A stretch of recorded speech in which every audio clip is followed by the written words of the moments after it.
Hola, muy buenos días. Mi nombre es Mónica Alejandra Tamayo. Yo soy la enfermera del programa de diabetes del Hospital Universitario de San Vicente Fundación. Les doy la más cordial bienvenida a esta TwitCamp de la salud que organizamos con motivo de la celebración del Día Mundial de la Diabetes. Y pensando en la oportunidad de diagnosticar de forma temprana esta enfermedad, dado que en Colombia 2.2 millones de habitantes son diabéticos y otra gran mayoría son diabéticos pero aún no lo saben. Para esto vamos a hablar con el doctor Juan David Gómez Corrales. Él es médico endocrinólogo del Hospital Universitario. Doctor, bienvenido. Muchas gracias por la invitación, Mónica.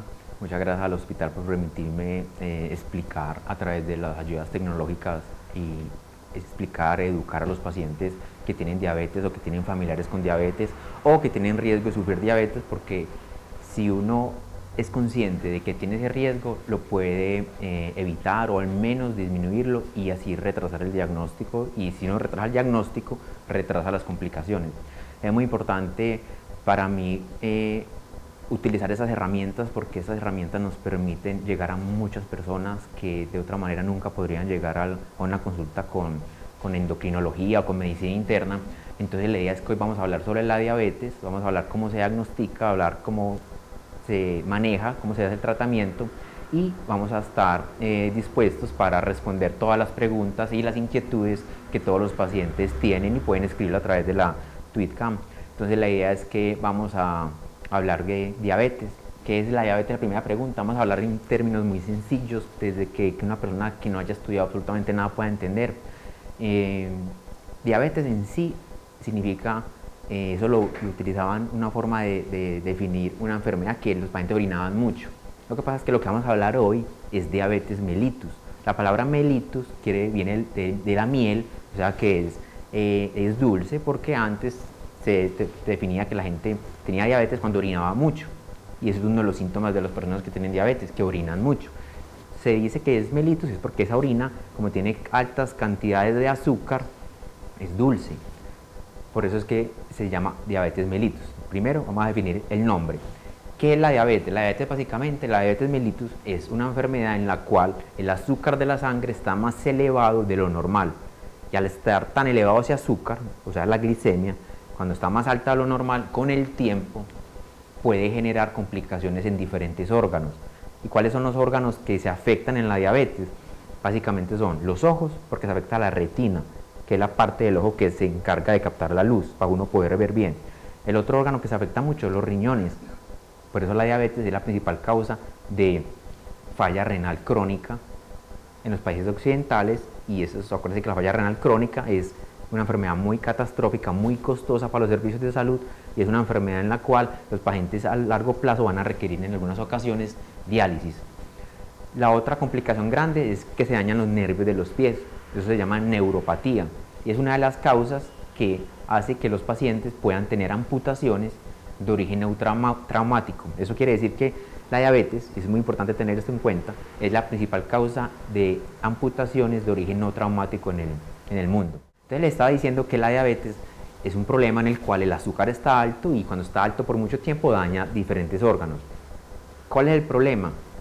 Que muchas veces esas personas que tienen diabetes no tienen síntomas, y si no tienen síntomas pueden pasar muchos años con el azúcar alta, y el cuerpo de a poquito se les va dañando, se les va complicando. Entonces llegan ciegos, o llegan con el riñón muy enfermo, o llegan con problemas en los pies que no sienten la sensibilidad, no hay sensibilidad adecuada, y cuando uno no tiene una sensibilidad adecuada en los pies, se corta, se quema y no se da cuenta. Y si se quema y se corta, puede generar amputaciones por complicaciones infecciosas. Entonces es muy importante mirar que la diabetes con el tiempo genera complicaciones a largo plazo. Vamos a hablar una cosa, que la diabetes se divide en varios como grupos, por decir así, o varios tipos. La más frecuente es la que todo el mundo habla, que es la diabetes tipo 2, que es la más frecuente, más o menos, de todos los pacientes diabéticos que existen en el mundo. Y recuerden que más o menos el 7 al 8% de la población mundial tiene diabetes, es un porcentaje muy alto. De todos los pacientes diabéticos, el 90% más o menos, del 90 al 95% tiene diabetes tipo 2, y el 5 al 10% tiene diabetes tipo 1, y acá les voy a dar la diferencia bien sencilla. La diabetes tipo 1 es una diabetes en la cual el cuerpo genera un ataque contra las células del páncreas. Eso se llama una enfermedad autoinmune. Y al generar esa enfermedad autoinmune ataca al páncreas y al dañar al páncreas no se produce insulina. Si no se produce insulina, la persona va a tener problemas cada vez que coma, porque cada vez que coma el azúcar se le eleva mucho y va a tener problemas de los síntomas de la diabetes, y con el tiempo va a desarrollar lo que la gente conocía antes como coma diabético. Entonces uno le pregunta a los pacientes, ay, ¿de qué se murió su abuelito? Ay, se murió de un coma diabético. Eso antes era muy frecuente que la gente se muriera de eso. Afortunadamente ahora se diagnostica más temprano y la posibilidad de que se muera por coma diabético existe, pero ya es menor comparando con los años anteriores. Cuando uno tiene diabetes se sube mucho el azúcar, entonces ¿qué pasa? Genera unos síntomas como clásicos. ¿Cuáles son los síntomas como más característicos? Los pacientes pueden tener visión borrosa, como el azúcar se eleva tanto, el paciente va a tener mucha sed, mucha orinadera. Entonces los pacientes le dicen, doctor, me tengo que levantar por la noche 4 o 5 veces a orinar por la noche, que eso no es normal. Los pacientes empiezan a tener mucha hambre y también empiezan a tener pérdida de peso involuntaria. Involuntaria quiere decir que no está haciendo dieta, no está haciendo ejercicio. Entonces con eso los pacientes tienen esos síntomas. Si usted tiene, le repito, sed, orinadera frecuente, pérdida de peso o mucha hambre o visión borrosa o mareo, debe de consultar y el médico lo revisa y mira si requiere hacer el examen de sangre o no. Que con el examen de sangre uno se da cuenta cómo tiene el azúcar, y el azúcar en el examen de sangre uno se da cuenta si está elevado. Y acá, para recordar, lo normal es que en ayunas, si uno tiene un ayuno completo de 8 horas sin haber consumido ningún alimento, después de 8 horas, o sea, cuando usted va por la mañana a hacer el examen, debe tener la glicemia, o sea, el azúcar en la sangre por debajo de 100. Cuando está por encima de 126 es diabetes. Y cuando está entre 100 a 126 está como en un límite, como una zona gris, como que sí, como que no. Eso se llama en medicina prediabetes. O sea, como que principios de diabetes, como dicen los pacientes. Entonces, cuando uno tiene una persona con diabetes y le diagnostica la diabetes, requiere un tratamiento. Entonces, como les estaba explicando al principio, hay dos tipos, la tipo 1 y la tipo 2. La tipo 1, más que todo, son personas jóvenes que súbitamente el cuerpo les deja de producir insulina, y como deja de producir insulina empiezan con los síntomas de una manera más rápida. El paciente empieza a perder peso, a tener mucha orinadera, y consulta, le hacen el azúcar, le salen 400 y se le dice que tiene diabetes y hay que iniciar el tratamiento. Como estos pacientes no tienen producción adecuada de insulina, el tratamiento de esos pacientes, que son la minoría, que es el tipo 1, requiere manejo con insulina de una manera juiciosa y permanente, porque si no pasa como hace más de casi 100 años atrás, que los pacientes que les diagnosticaban diabetes tipo 1, en 6 meses todos estaban muertos, porque no se había descubierto la insulina para el tratamiento de la diabetes. La diabetes tipo 2, que es la más frecuente, que es con la que los pacientes están más, o las personas en general están más familiarizados porque tienen algún conocido, algún familiar, la diabetes tipo 2 es diferente. La diabetes tipo 2 casi siempre se relaciona con la obesidad y con el sedentarismo, y casi siempre tiene familiares que también tienen la diabetes. O sea, cuando uno ve que la familia, el papá, la mamá, los tíos tienen diabetes, usualmente, la mayoría de las veces, diabetes tipo 2.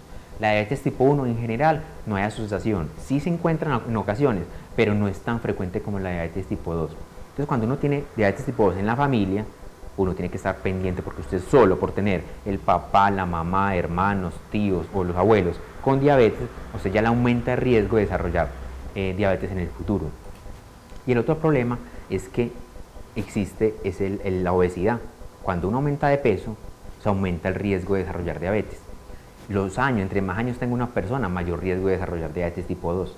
Entonces, mire que si uno analiza los factores de riesgos para la diabetes tipo 2, que estamos hablando en los que tienen más factores de riesgo, está la obesidad, que básicamente es el peso como uno se controla.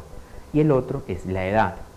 Con la edad uno no puede devolverse en el tiempo, uno cada vez va cumpliendo más años, y entre más años tenga, más va a aumentar el riesgo de diabetes. Tiene mayor riesgo de diabetes una persona de 80 años que una persona de 20, y tiene mayor riesgo uno de 45 que una de 30.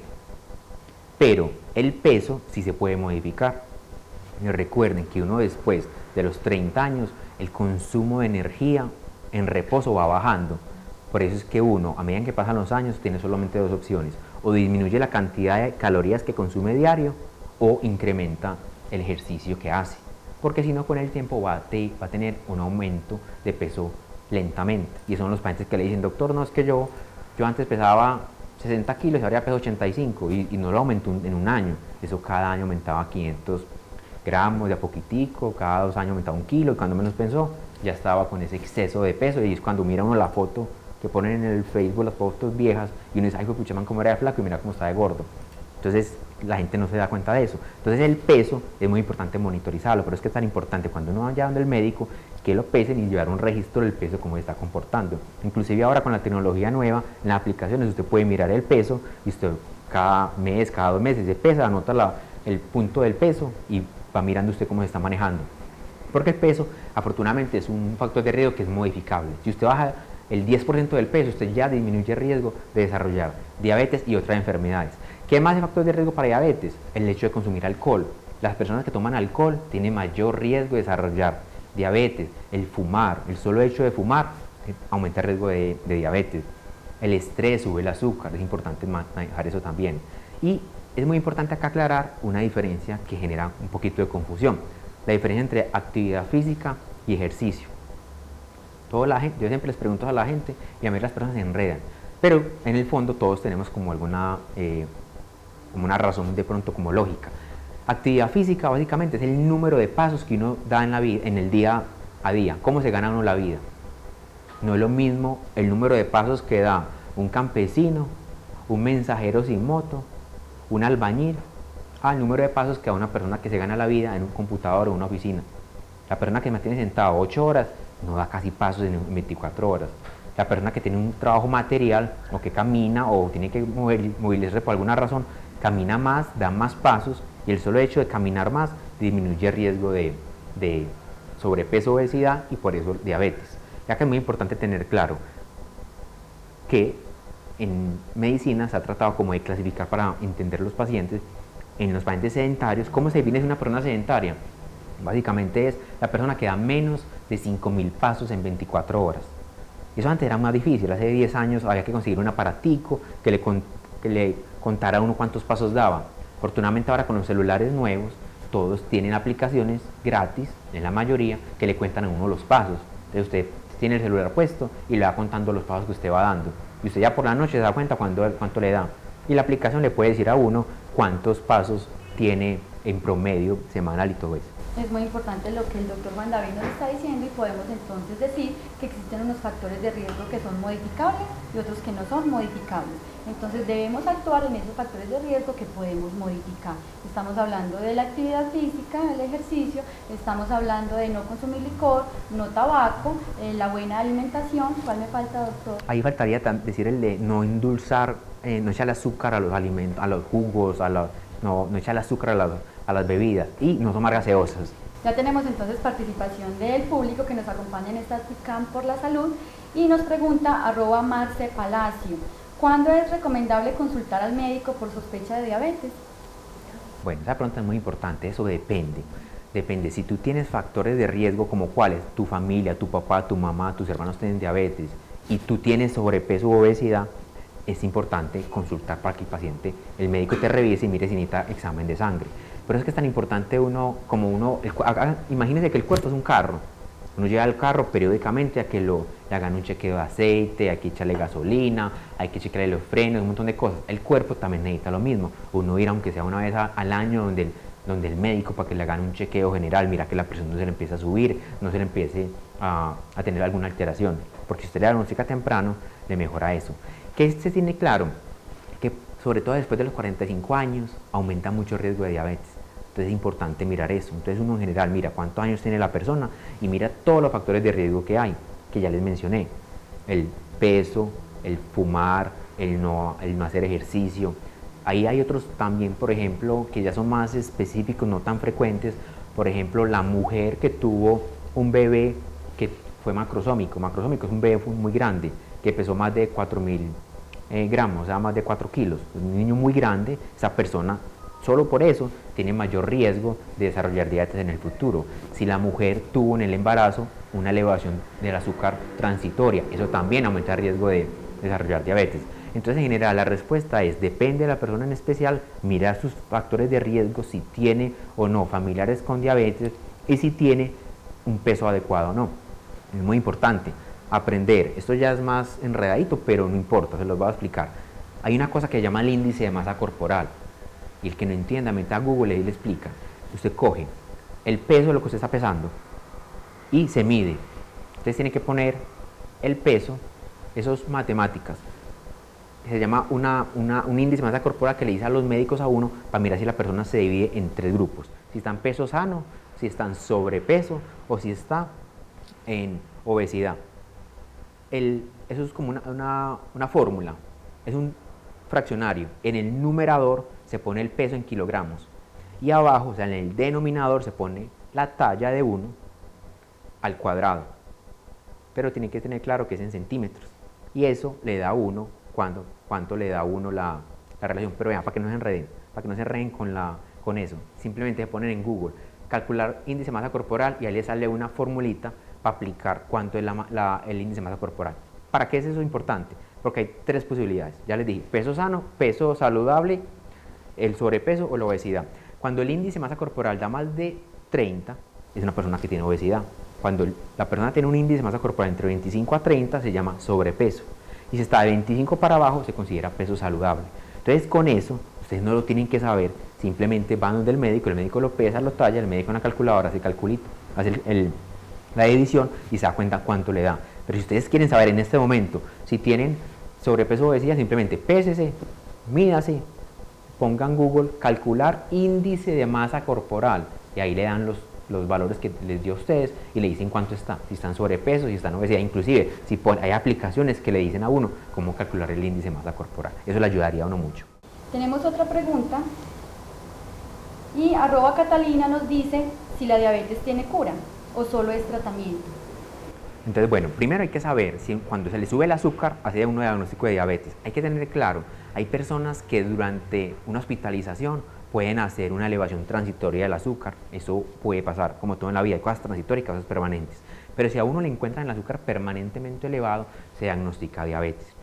Si es una diabetes tipo 1, como es una enfermedad autoinmune, se va dañando el páncreas, entonces esa diabetes que es la tipo 1 no tiene reversa hasta el momento. Acuérdense que la medicina avanza rápido, en este momento lo que yo le estoy diciendo puede en 10, 15 años ser diferente, pero hasta el momento, hasta noviembre de 2015, la diabetes tipo 1 se diagnostica y los pacientes requieren insulina de manera permanente porque la enfermedad no se puede revertir en general. Diabetes tipo 1. En la diabetes tipo 2, como la diabetes tipo 2 es más compleja porque está la parte genética, pero está la parte ambiental. Entonces, hay personas que usted le diagnostica diabetes, ya quedan con el rótulo de diabético tipo 2, pero la persona baja de peso. Obviamente no es bajar 1 kilo, no, es bajar de peso importante. Para mínimo el 10% de peso corporal o un poquitico más. Bajar de peso, cambiar el estilo de vida, o sea, hacer ejercicio, dejar de consumir licor, dejar de tomar gaseosa, dejar de fumar, controlar el estrés.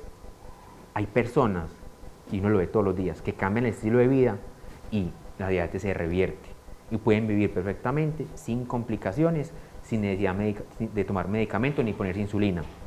¿Qué pasa? Es que hay unos pacientes que tienen una genética más agresiva y la enfermedad, a pesar de que usted cambie todo eso, va a requerir medicamentos, en ocasiones terapia con insulina. Hay personas que, desafortunadamente, cambiar el estilo de vida es de las cosas más difíciles. Aparte que las cosas simples de la vida son las cosas más complicadas.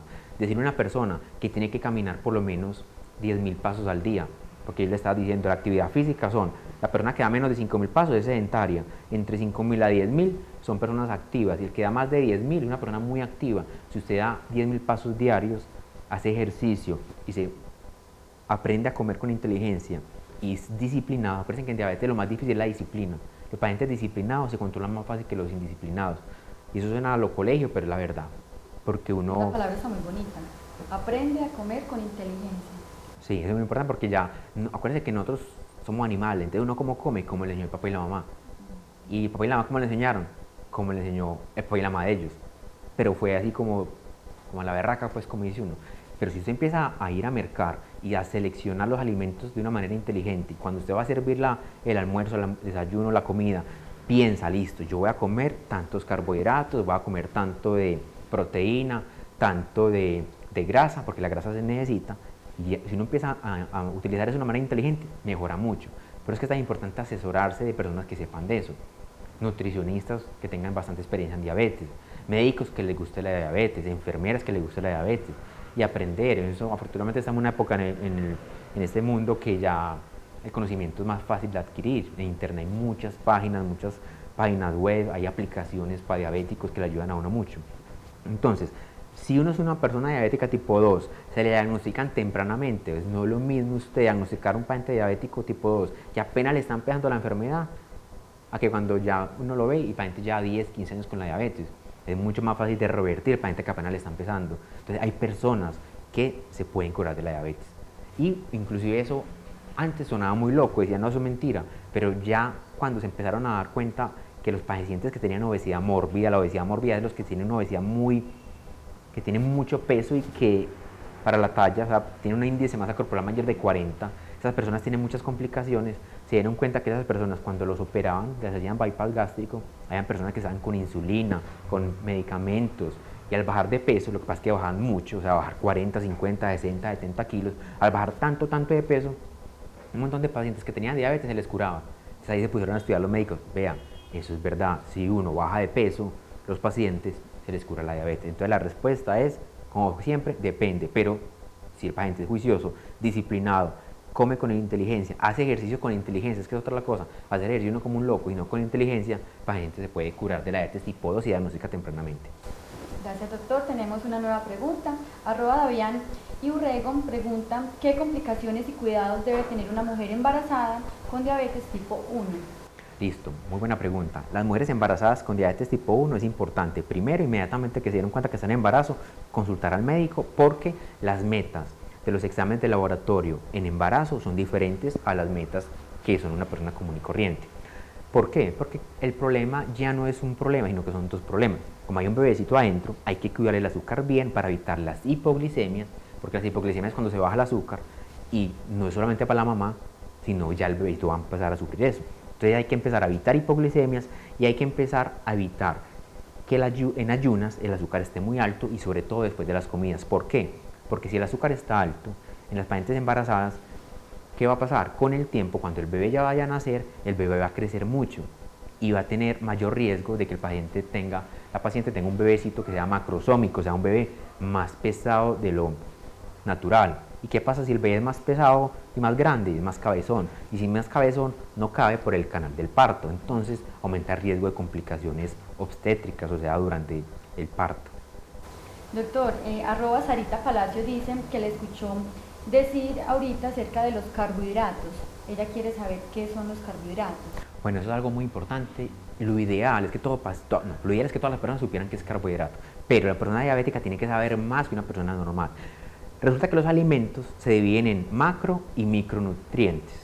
Los micronutrientes son el hierro, las vitaminas, las cosas pequeñitas que eso no nos interesa en este momento. Los macronutrientes son 3, los carbohidratos, las proteínas y la grasa. Entonces, ¿qué pasa? Las proteínas, ¿cuáles son las proteínas? Es la carne, pollo, res, pescado, cerdo, pavo, huevo, frijol, lentejas, quinoa, o sea, los granos. Esa es la proteína. Las grasas es las cosas fritas, el aguacate, el maní, las nueces. ¿Por qué les estoy hablando primero de esa? Porque esas dos cosas, o sea, las proteínas y las grasas, no suben el azúcar. Por eso es que hay que aprender que los pacientes diabéticos, así no produzcan nada de insulina, no tienen por qué aguantar hambre. Si el paciente es inteligente, aprende bien y se asesora bien de personas que sepan, se puede desayunar alimentos, almorzar cosas que no le van a generar aumento del azúcar si es de una manera equilibrada. Los carbohidratos son los alimentos que suben el azúcar. ¿Cuáles son los carbohidratos? Es lo que la gente conoce normalmente como harinas. ¿Cuáles son los carbohidratos? Entonces, para que no se enreden.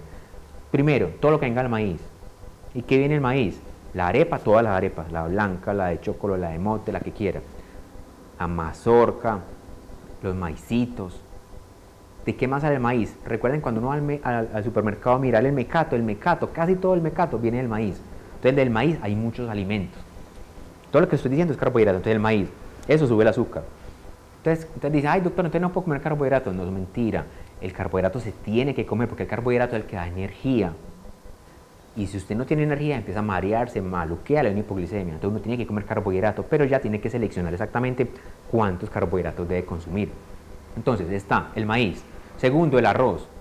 El arroz, en la cultura nuestra se consume mucho arroz. ¿Cuál es el otro? El trigo. Y el trigo es un enredo. ¿Por qué? Porque del trigo salen muchos alimentos. del trigo sale el pan, del trigo sale todo lo que sea, usted va a una panadería y todo lo que vea viene del trigo. ¿Qué más viene del trigo? Las pastas, o sea, lasañas, espagueti, fideos, sopa de pasticas. Los pasteles también vienen del trigo. Y las tostadas.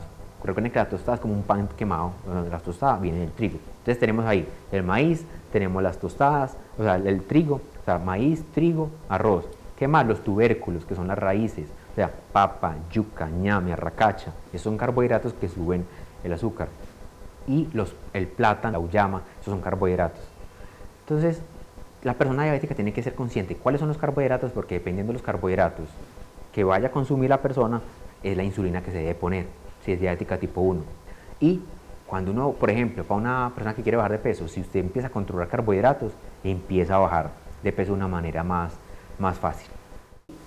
Ahora Sebastián L. nos pregunta, ¿qué relación tiene la diabetes con el infarto agudo de miocardio? Pues vea, esa pregunta es muy importante. ¿Por qué? Porque se sabe que de todos los pacientes diabéticos, el 80%, que eso quiere decir, de 100 personas, 80 se van a morir de problemas del corazón. ¿Por qué? Porque la diabetes, yo les dije que sube el azúcar, es un azúcar elevado en la sangre. Al tener el azúcar elevado en la sangre por mucho tiempo, eso en las arterias. ¿Y qué son las arterias? Las arterias son como los tubitos por donde llega la sangre a todos los órganos. Esos tubitos con el tiempo se van tapando como unas plaquitas. Haga cuenta que usted tiene una tubería, la tubería se va como tapando de mugre. Entonces cuando usted tiene una tubería que está limpia, el agua sale derechito. Pero cuando tiene mugre, eso sale como, usted cuando hable la canilla no le sale así guacano bueno, sino que le sale como chorrito maluco. Ese chorrito maluco quiere decir que hay aterosclerosis. Esa aterosclerosis quiere decir que no le está llegando bien la sangre a mucha parte del cuerpo. Entre esas, el corazón. Entonces, ¿qué pasa? Cuando a usted no le llega la sangre adecuada al corazón, se puede tapar un pedazo, y al taparse un pedazo de la sangre que llega al corazón, le puede dar un infarto.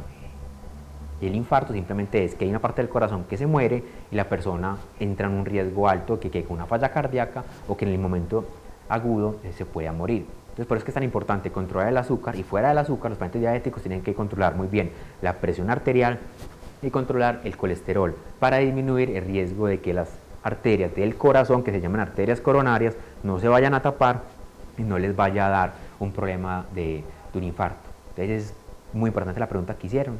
Entonces, la respuesta en conclusión es fundamental, porque la principal causa de muerte en los pacientes diabéticos es problemas del corazón, pero que si uno controla bien la diabetes, esas complicaciones se pueden disminuir mucho. Ahora Erika nos dice, he tenido episodios, me despierto a las 3 de la mañana, sudorosa, temblorosa y débil, y después de este episodio vomito. ¿Puede ser diabetes? Entonces, hay que estudiar bien. Causas de sudoración hay muchas. No puede sudar por un cáncer, puede sudar por el azúcar bajito, puede sudar por problemas hormonales, puede sudar por tuberculosis, un montón de cosas.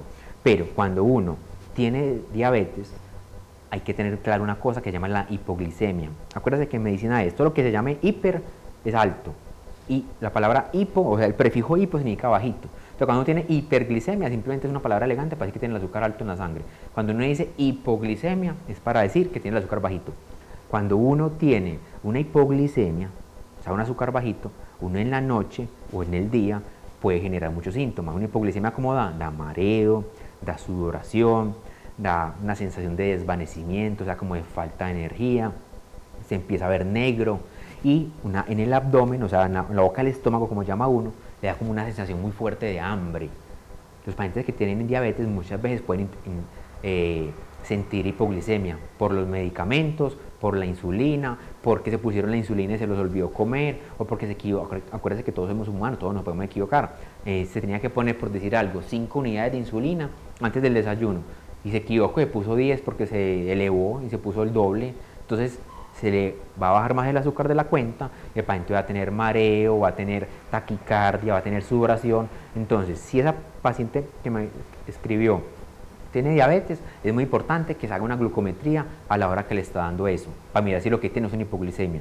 Si la persona que escribió no tiene diabetes y si está teniendo síntomas, debe consultar al médico, porque hay que pesarla, hay que medirla y hay que mandarle unos exámenes iniciales para mirar por qué está presentando esos síntomas.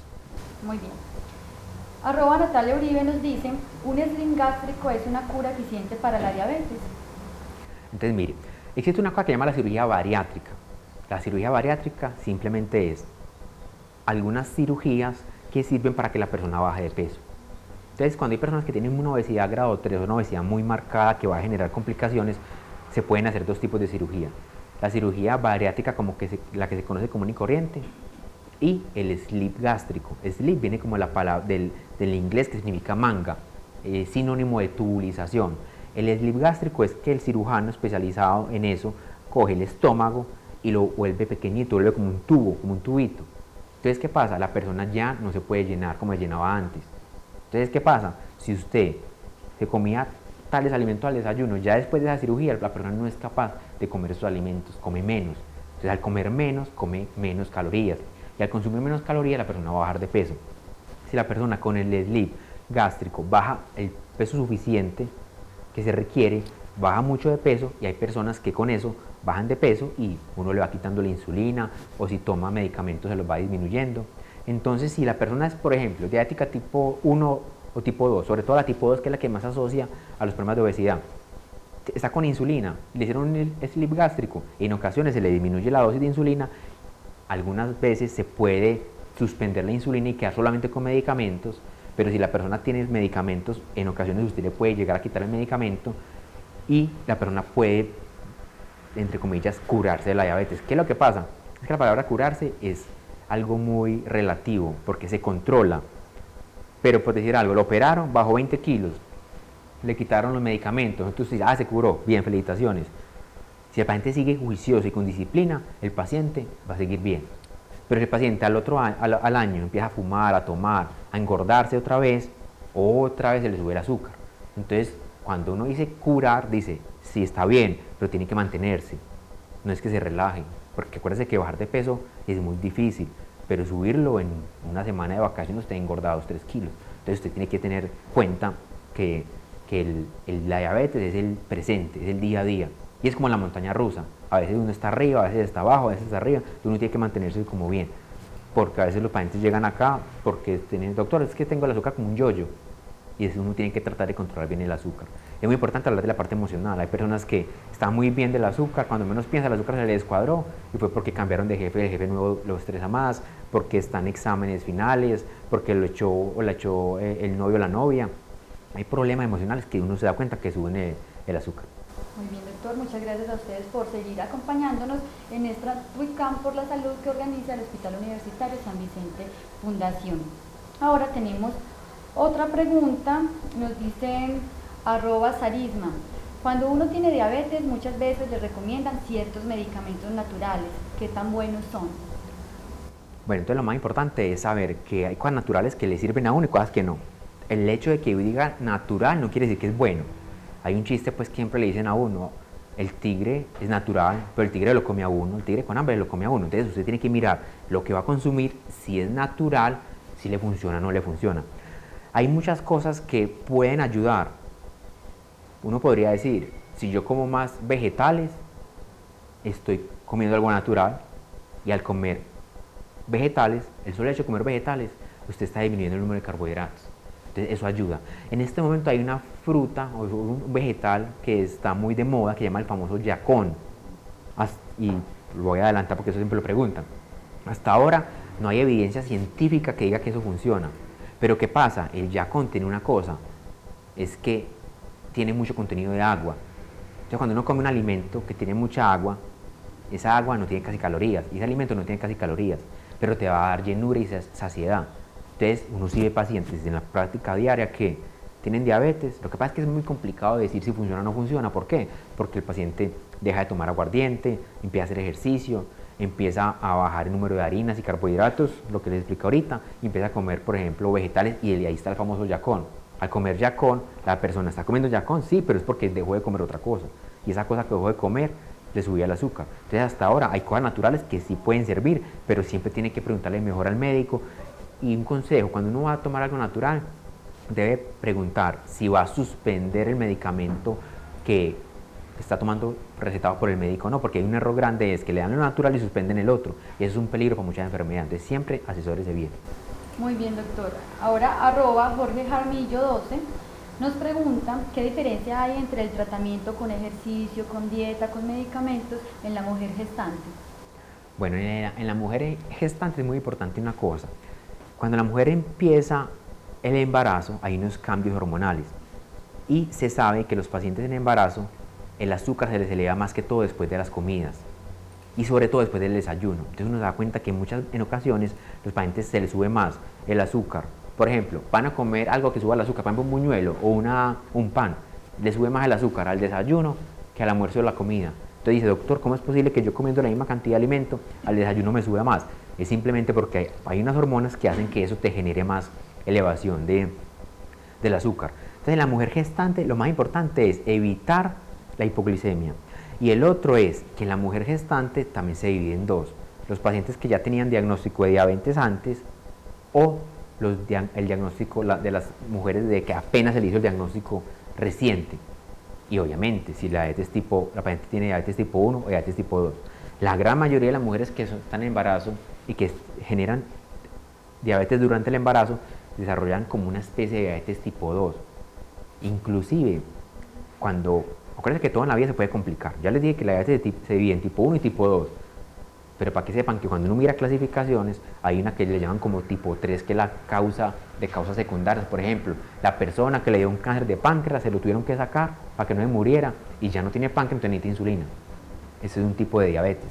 Hay otra que es la gestacional, es como la tipo 4. Entonces, la diabetes gestacional se divide en si ya tenía diabetes o no tenía diabetes y mirar si es tipo 1 o es tipo 2. Si es la que es la mayoría, son personas que no tenían diabetes antes del embarazo. Durante el embarazo se le subió el azúcar. Esa mujer es muy importante tener una cosa clara, que el 80%, o sea, más de la mitad de los pacientes con embarazo y diabetes se controlan simplemente con alimentación inteligente y hacer ejercicio. Un 20%, o sea, mucho menos, van a requerir terapia con medicamentos o insulina.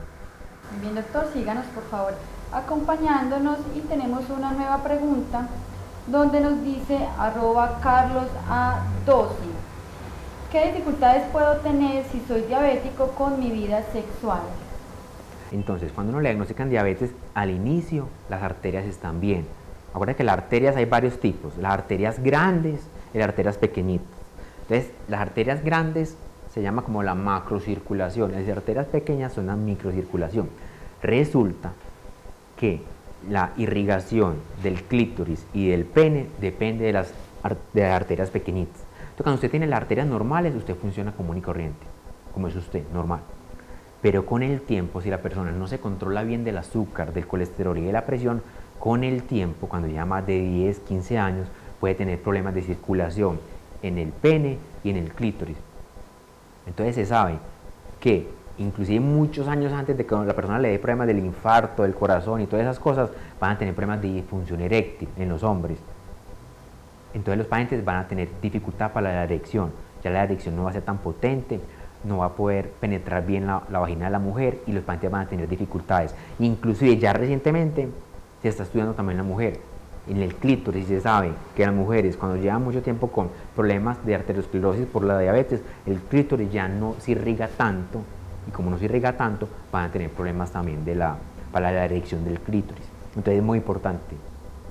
Para eso, en conclusión, controlar bien el azúcar para que usted tenga una vida sexual saludable a medida que pasan los años. Doctor, tenemos una nueva pregunta. Ahora nos escribe @malemc. Cuando un familiar es el primero en adquirir diabetes, ¿qué probabilidades hay de que los demás también la tengan? Simplemente porque usted, eso es como todo en la vida, si usted, hay familias que tienen, usted empieza a preguntar, hay un montón de, toda la familia tiene cáncer, cáncer en el colon, cáncer en el estómago, cáncer en el pulmón, o sea, hay gente que tiene como una tendencia a desarrollar determinada enfermedad como el cáncer o la enfermedad autoinmunes. El hecho de las enfermedades metabólicas, por decir así, como la diabetes, usted está relajado, es como el ejemplo clásico de la mujer. La mujer relajada se hace mamografía de vez en cuando, después de los 40 años, y no tiene factores de riesgo en la familia. Pero una tía o un abuelito o alguien por ahí le diagnosticaron cáncer de mama, ya se le incrementó, ya tiene que estar más pendiente. Así pasa lo mismo en la diabetes. Si a su papá o a su mamá le diagnosticaron diabetes, primero averigüe, va donde el médico y dice, ya, ¿qué le diagnosticaron? ¿Diabetes tipo 1 o diabetes tipo 2? Si es diabetes tipo 2, ojo, que esa sí tiene que ver mucho con con la herencia. Entonces, ¿usted qué tiene que hacer? Independientemente del número que le digan, ay, no, que se me va a aumentar 2 veces, va a aumentar 3 veces, va a aumentar 4 veces, independientemente de eso, usted lo que tiene que hacer es empelicularse, poner las pilas, dejar de consumir licor, hacer ejercicio y no dejar de engordar. Y si tiene barriga, quitar la barriga. Y aquí les explico una manera: uno se mide la barriga con 1 metro, coge, eso es más fácil mostrando, coge 1 metro común y corriente. Entonces uno toca la última costilla y toca acá ese huesito, que se llama la cresta ilíaca. Se toca acá y acá, cruza una línea imaginaria entre este hueso que es la cresta ilíaca y la última costilla. Ese punto entre los dos, por ahí va a pasar la cinta métrica y se mide. Y en general, eso depende de la raza, pero para que no se enreden, las mujeres deben de tener menos de 80 centímetros. Y las mujeres y los hombres deben tener menos de 90. Si usted se mide el perímetro abdominal y le da por encima de eso, dice, ojo, usted tiene perímetro abdominal aumentado y solo por eso tiene mucha grasa. Y tiene mucha grasa, quiere decir que va a aumentar más el riesgo de desarrollar enfermedades como la diabetes. Muy bien, tenemos entonces una nueva pregunta. Nos dice @Anacata Osorio: ¿cuál es el papel de la familia en el cuidado del paciente con diabetes? Esa pregunta es muy importante porque uno ve en los pacientes diabéticos una cosa que es el apoyo familiar. Si el paciente, usted tiene 2 pacientes igualitos, el mismo sexo, la misma edad, estudiaron lo mismo, todo igual, pero el de acá tiene apoyo familiar y el de acá no tiene, solo por tener apoyo familiar le va a ir mejor. ¿Por qué? Porque lo va a ayudar a educarse, a aprender, a conseguir material educativo, a motivarlo a hacer ejercicio, a cambiar el entorno familiar. No es lo mismo usted siendo diabético que tiene que controlar ya el helado, controlar el cigarrillo, y usted va a una familia donde todos siguen fumando, todos siguen borrachos. En cambio, si la familia empieza también a cambiar y coger todos el estilo de vida saludable, la persona se va a mejorar más. En cambio, si la persona tiene una familia que no la ayuda, que son borrachos, que son drogadictos, que son fumadores, que no colaboran en la alimentación, la persona le va a dar mayor dificultad. Y uno sí lo ve también, uno ve por ejemplo el paciente que tiene el esposo o la esposa que le ayuda, o los hijos que vienen y le ayudan, o que llegan acá solamente, o a veces cuando llega un paciente de 80 años, sin hijos, y no tiene pareja, ese paciente uno ya sabe que la adherencia del tratamiento va a ser mucho menor y va a ser más complicado manejar ese paciente que el mismo paciente si tuviera el apoyo de su pareja, de hijos, de hermanos, hermanas, y ahí se manejaría mucho más fácil. Entonces la familia es fundamental, independientemente de la clase social. Muy bien, doctor, tenemos otra pregunta. Participa @Diana Arbeláez 4. Cuando una persona en la glucosa en ayunas tiene un resultado de 94, ¿cómo está? Bueno, entonces una persona en ayunas, primero saber si lo hizo bien, o sea, tener 8 horas de ayuno sin consumir alimentos. Si la persona lleva esas 8 horas y le sale un 94, está por debajo de 100, se considera normal. La persona no tiene por qué preocuparse. Eso es el valor del laboratorio.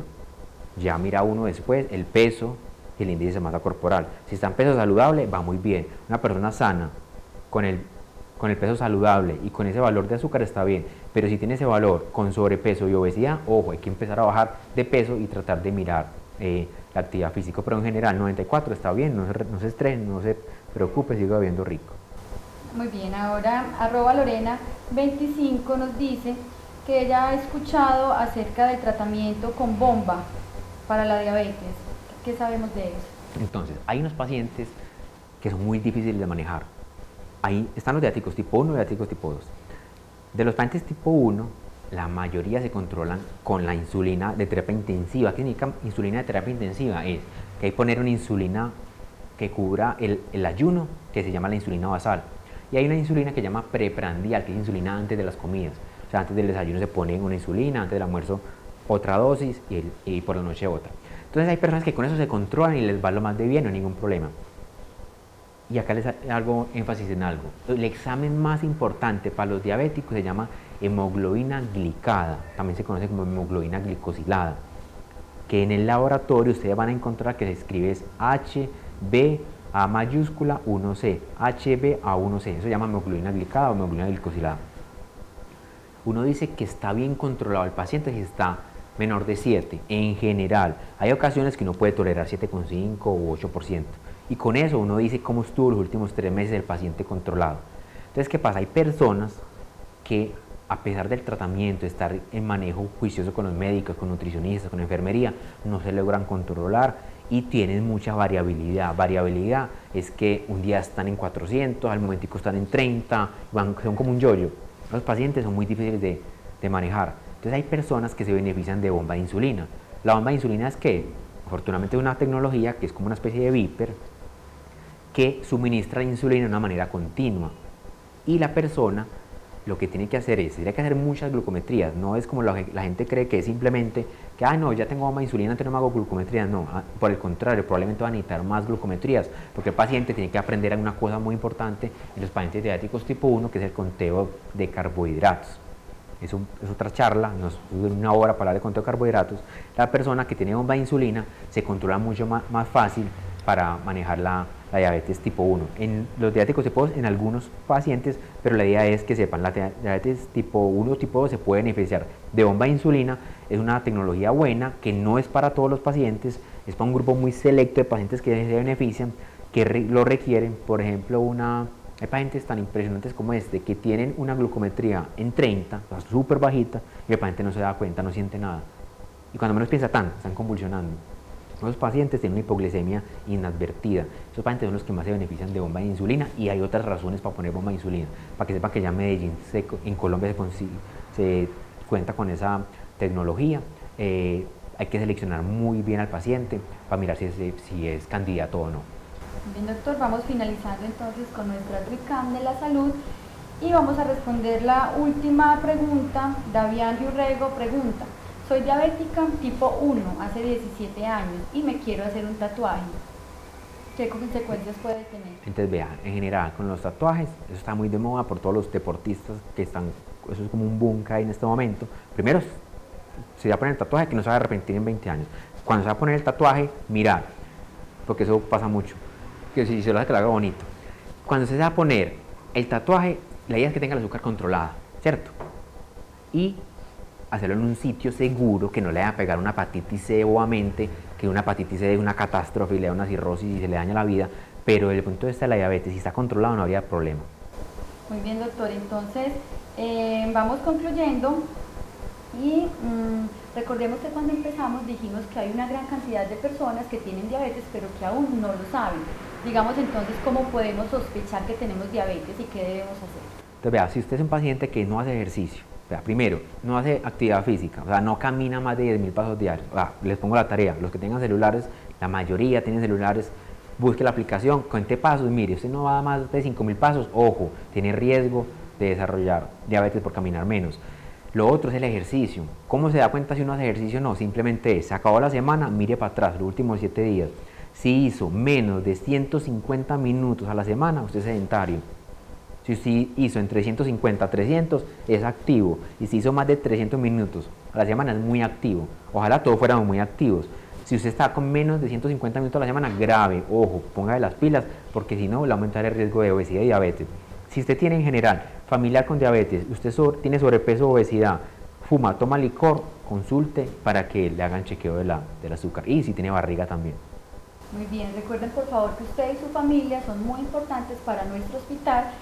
La atención integral del paciente diabético es fundamental, por eso los invitamos a que pidan su consulta ya con nutrición. Es una consulta especializada y la pueden solicitar en el 448-2626.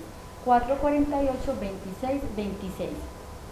Terminamos entonces. Muchas gracias por su participación. Muchas gracias, doctor Juan David, por su acompañamiento. Con mucho gusto, Mónica. Podemos concluir entonces que la diabetes es una enfermedad que debemos prevenir, que podemos prevenir, que debemos diagnosticarla de forma temprana, y una vez tengamos ese diagnóstico debemos actuar frente a ella. Actuemos hoy, lo vamos a agradecer mañana. Hasta pronto. San Vicente Fundación, una vida entera por la vida.